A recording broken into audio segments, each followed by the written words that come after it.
Hello everyone, welcome to my channel. My name is Siddhant Gupta and today we will discuss about some questions related to cubes and cube roots.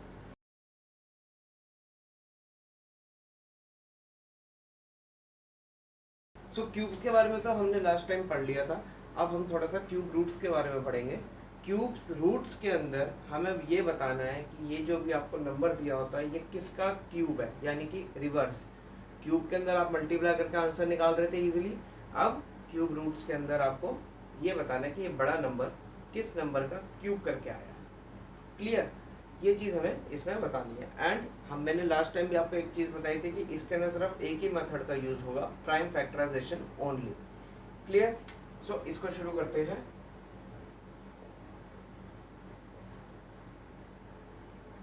One seven two eight. Okay, अब 1728 का क्या करना है मेरे को? Prime factorise करना है। इसका 2 से जा रहा है, किससे? 2 8 जा 16, 1 2 6 जा 12, 2 4 जा 2 से गया 4 32, अगेन 2 से गया 2 1 6 108 54 27 27 के लिए मैं यहाँ कंटिन्यू कर रहा हूँ। 3 9 3 3 एंड 3 1। अब इसमें मैंने क्या बताया था आपको? परफेक्ट क्यूब चेक करने के लिए हम पेयर्स की काउंटिंग करेंगे। जिसको ये चीज़ नहीं समझ आई, मैं उसके लिए वीडियो का लिंक डिस्क्रिप्शन में दे दूंगा, आप उस पर जाके देख सकते हैं कि कैसे चेक करते हैं परफेक्ट क्यूब को। तो उसके लिए हम क्या करेंगे? 3 3 का पेयर बनाएंगे। यहाँ पे बन गया पेयर इजीली, यहाँ बन गया इजीली, यहाँ बन गया इजीली। इसका मतलब ये जो भी नंबर आपको दिया हुआ ये एक परफेक्ट क्यूब है। तो इसके लिए हम क्या करेंगे? सीधा आंसर लिखेंगे, cube root of 1728 equals to किस किस का पेयर बन गया? पेयर में से एक नंबर बाहर, पेयर में से एक नंबर बाहर एंड पेयर में से एक नंबर बाहर। तो 2 2 जा 4 3 जा 12 will be the answer for 1728। Okay, now 175616। अब इसके साथ एक माइनस का साइन लगा हुआ, इग्नोर दैट साइन, सीधा हम आंसर में लिखेंगे जो भी हमारा आंसर आएगा। अभी हम नंबर को लेके फोकस करते हैं, हमारा क्या आंसर बनता है। सो 2 से जा रहा है, इवन नंबर है, 2 से जा रहा है। ओके, 2 8 जा 16, 1 बचा, 2 7 जा 14, 1 बचा, 2 8 जा 16 0 और 2 8 जा 16, अगेन 2 4 जा 8, 2 3 जा 6, 2 9 0 4। अभी भी 2 से जा रहा है, 2 2 1 जा 2 9 जा 18, 1 2 5 जा 10, 2 2 जा 4, again 2, then what will be the 2 1s are 2 0, 2 9s are 19 1, 2 7s are 14 15 1, 2 6 are 12, again 2 5s are 10, 2 4s are 8 9 1, 2 8s are 16 17 1, 2 8s are 16, next 2 2s are 4 5 1, 2 7s are 14, 2 4s are 2 4s are, now 2 7 4 4, I am continuing with this.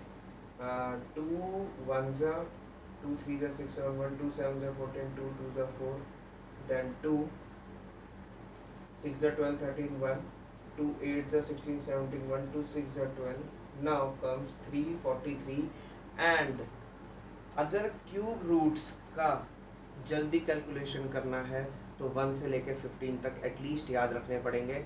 इसलिए क्योंकि 343 जिसको याद है वो 7 का cube है, जिसको याद है वो इजीली फटाफट इसको 7 से कर देगा, नहीं तो बाकी इसको सिर्फ ढूंढते रहेंगे हर एक नंबर से मल्टीप्लाई करके या डिवाइड करके ये किससे जाता है किससे नहीं जाता। ठीक है, तो इसलिए कम से कम 1 से लेकर 15 तक के क्यूब्स बाय हार्ट याद होने चाहिए फॉर फास्टर कैलकुलेशंस ओनली। बाकी आपकी मर्जी, आप मल्टीप्लाई करके भी निकाल सकते हो। अब इसके अंदर मेरे को पेयर्स चेक करने हैं, 1 2 3 and 4, all okay. So answer will be cube root of 175616 minus का is equal to 2 multiply 2 multiply 2 multiply 7। Okay, pair में से हमेशा एक ही नंबर लिखना है, 8 7 जा 56। अब यहाँ पे माइनस का साइन डाल दो, माइनस 56 इज द आंसर। अच्छा, हमने एक चीज पढ़ी थी इंडेक्स नोटेशन में, जिस नंबर की पावर, जो नंबर नेगेटिव होगा अगर उसकी पावर ऑड है तो उसका एक नेगेटिव आंसर आएगा। तो यहाँ पर भी आप देख सकते हैं माइनस 56 था, अब इसका क्यूब करूंगा, cube means power 3, power 3 means odd power, इसलिए इसका आंसर नेगेटिव। आप यहाँ से भी आइडिया ले सकते हो। अब यहाँ पर आ जाते हैं। अब ये थोड़ा सा कॉम्प्लिकेट हो गया, पहले सिंपल एक एक सिंगल नंबर दिए हुए थे, अब आपको दे दिए दो नंबर्स एक साथ। तो अब सिंपली क्या करना है, हमें इसका क्यूब लिखना है। अगर है ये परफेक्ट क्यूब तो याद है, तो आपको पता चल जाएंगे, ये होता है -5 का और ये होता है -15 का।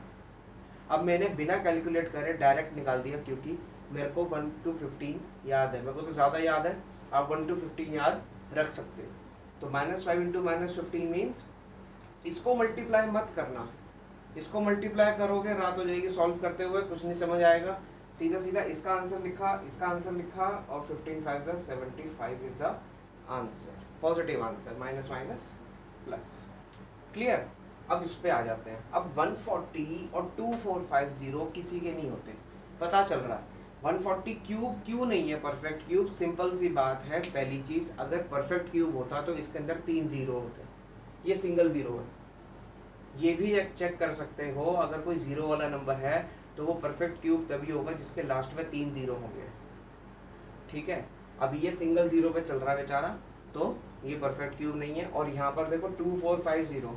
अब एक चीज बताओ, हमारा जो 10 का क्यूब आता है 1000 आता है, फिर 11 का 1331, फिर 12 का 1728, 15 का 3375, इस तरह से, और 13 का 2197, तो ये बीच में आएगा ही नहीं कहीं पे भी, और ऊपर से ये भी सिंगल जीरो है, तो मैं इसका भी कुछ नहीं कर सकता। तो इन दोनों को भी मल्टीप्लाई मत करना, बिना मल्टीप्लाई के कैसे करना है वो देखो। मैं ना 140 के फैक्टर्स लिखूंगा और इन दोनों को मैं पहले एक बड़े क्यूब रूट में लिख दूंगा एक साथ। 140 मल्टीप्लाई 2450 इस तरह लिख सकते हैं। ओके, इस तरह से लिख सकते हैं। जब दोनों का रूट सेम होता है तो हम उसको एक रूट में मल्टीप्लाई करके लिख सकते हैं। एडिशन सब्ट्रैक्शन नहीं करते, सिर्फ मल्टीप्लाई डिवाइड में लिख सकते हैं सिंगल रूट में। एडिशन या सब्ट्रैक्शन में नहीं लिख सकते। जैसे root cube root of 125 plus cube root of 625 लिखा है तो हम उसको एक साथ नहीं लिखेंगे, सिर्फ मल्टीप्लिकेशन और डिवीजन में ये रूल वैलिड है। अब क्या करना है, मेरे को 140 के प्राइम फैक्टर्स लिखने हैं। सिर्फ 140 के प्राइम फैक्टर्स निकाल लेता हूँ। क्या आ जाएगा, 270, 235, 5 7 जा 7 1 जा, तो मैंने लिखा 2 इंटू 2 इंटू 5 इंटू 7। ओके, मैंने 140 के लिख दिया। अब मैं 2450 के लिखूंगा। 2 से जा रहा है 1 2 2 5, अब ये 5 प्लस 2 7 प्लस 2 9 प्लस 1 10, ये नहीं जा रहा 3 से, 5 से करते हैं सीधा। 5 2 से 10, 22, 5 4 से 20, 5 5 से 25, देन 5 से जा रहा है 5 4 से 20, 5 9 से 7 7 7 1। तो अब इसके आगे 2 into 5 into 5 into 7 into 7। Okay, तो अब मैं इसको यहाँ से इरेज कर रहा हूँ। ये आपको समझ आ गया कि आपको इसके प्राइम फैक्टर्स निकाल के लिखने हैं। अब क्या करेंगे, यहाँ पर पेयरिंग बनाएंगे, यहाँ पेयरिंग करेंगे। देखो 2 2 ये रहे और 1 2 ये रहा, 1 2 बाहर, 1 5 ये रहा, 2 5 ये रहे, एक और 5 बाहर, 1 7 ये रहा, 2 7 ये रहे, 7 बाहर। परफेक्ट क्यूब है ये। ऊपर से देखने में नहीं लग रहा था, बट अगर मैं इन दोनों नंबर को मल्टीप्लाई कर देता तो ये परफेक्ट क्यूब था। बट मल्टीप्लाई करके अपना टाइम वेस्ट नहीं करना, हम अलग अलग इसको ऐसे लिख के इनके, हमें इनके आखिरी में पेयर्स ही तो बनाने हैं। आप कोई नंबर मल्टीप्लाई करके नंबर निकालते फिर उसका प्राइम फैक्टराइजेशन करते तब भी उसके पेयर ही बनाते, बेटर यही है। इसका आंसर लिखा, इसका आंसर लिखा, पेयरिंग कर दी, इजी। इसके बाद 2 5 से 10 एंड 10 7 से 70, ये 70 का परफेक्ट क्यूब है। ठीक है, इस तरह से आपको कोई भी ऐसा ही क्वेश्चन देंगे कंफ्यूज करने के लिए कि इसका क्यूब रूट निकालो, इसका क्यूब रूट निकालो, और जिनको नहीं पता होगा वो इसको मल्टीप्लाई करके इसके प्राइम फैक्टर्स निकालने के ट्राई करेंगे, उसमें हो जाएगा टाइम वेस्ट। ठीक है, फिर कहोगे बताया नहीं। नेक्स्ट इज ये वाला। अब मेरे को इसका क्यूब रूट निकालना है, ऐसे लिखा है ये क्वेश्चन। ठीक है, तो सिंपली यहाँ मल्टीप्लाई में था, सेम रूल मैं यहाँ अप्लाई करूंगा डिवीजन में। देखो ये हटाया मैंने और इसको मैंने कर दिया कंप्लीट क्यूब रूट। ओके, इसका मतलब क्या है, 1331 का क्यूब रूट और 4096 का क्यूब रूट। तो 1331 का क्यूब रूट होता है 11। ठीक है, और 4096 का जिनको नहीं पता उनके लिए प्राइम फैक्टराइजेशन देखो, 2 से गया 2048, 2 से गया 1024, 2 से गया 512, 2 से गया 256, 2 से गया 128, 2 से गया 64, 2 से गया 32, 2 से गया 16, 28, 24, 22, 21, पूरा निकाल दिया।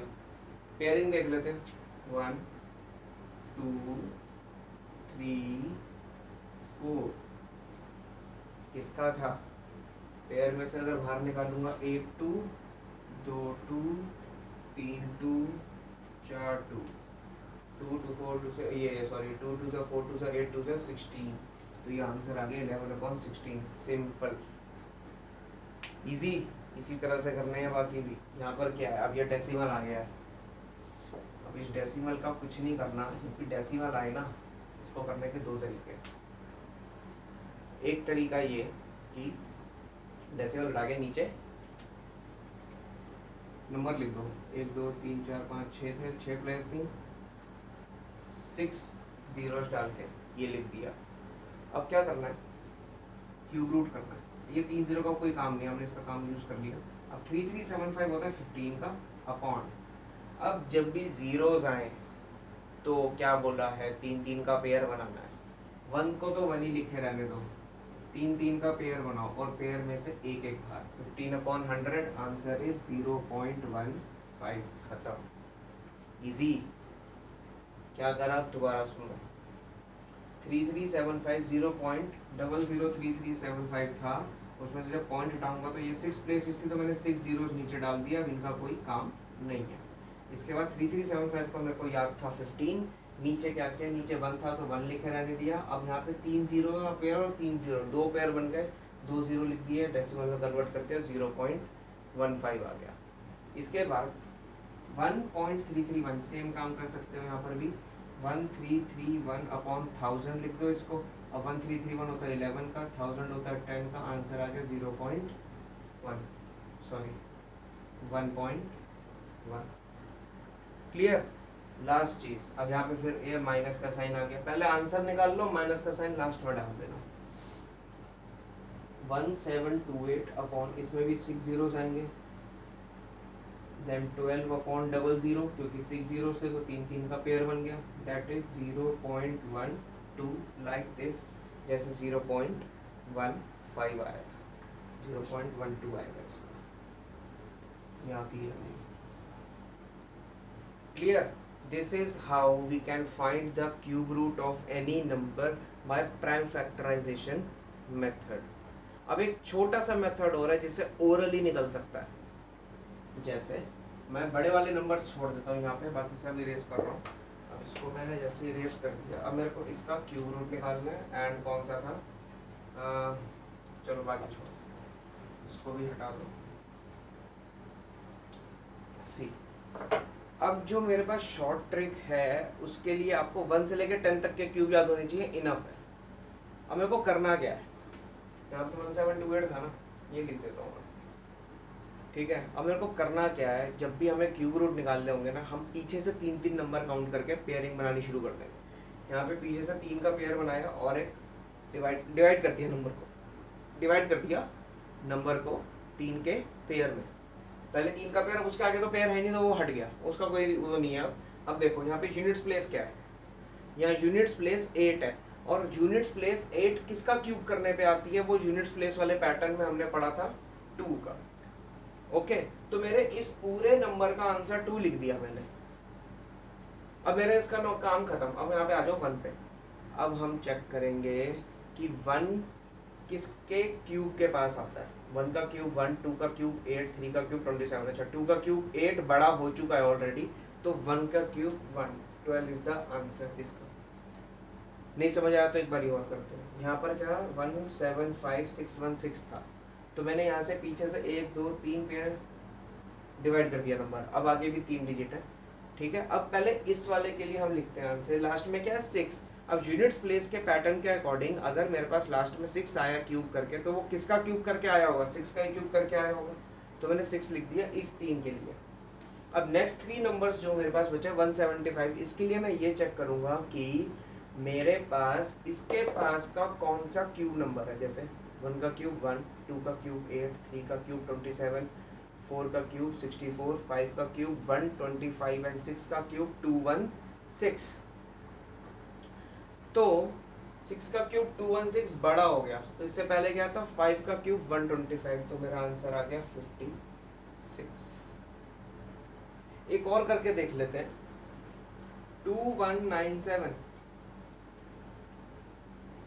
पीछे से पेयर बनाया, ये 7 किसका क्यूब करके आता है 3 का, तो मैंने 3 लिख दिया। अब ये 2 किसके पास है 2, 1 का क्यूब 1 होता है और 2 का क्यूब 8 होता है। अब 8 तो बड़ा हो गया तो मेरे पास बचा 1, तो ये 13 का क्यूब होता है। सिमिलरली आप किसी का भी निकाल सकते हो, बड़े से बड़ा नंबर हो चाहे छोटे से छोटा नंबर हो। एक और लास्ट एग्जांपल देख लेते हैं 32768, 32768 ये नंबर है, सॉरी पहले गलत बोल दिया था, 32768। अब देखते हैं इन्हें डिवाइड करा, पीछे से 3 काउंट, आगे से नहीं करना पीछे से करना है। अब 8 किसका क्यूब करके आता है 2 का, तो मैंने यहाँ 2 लिखा। 32 के पास कौन सा क्यूब नंबर है, 2 का क्यूब 8, 3 का क्यूब 27, 4 का क्यूब 64, बड़ा हो गया 27 था इसके पास, तो 32 is the answer. Got it, समझ आया? तो इसी तरह से हम सॉल्व कर सकते हैं हमारे इस टाइप के क्वेश्चंस। Thank you.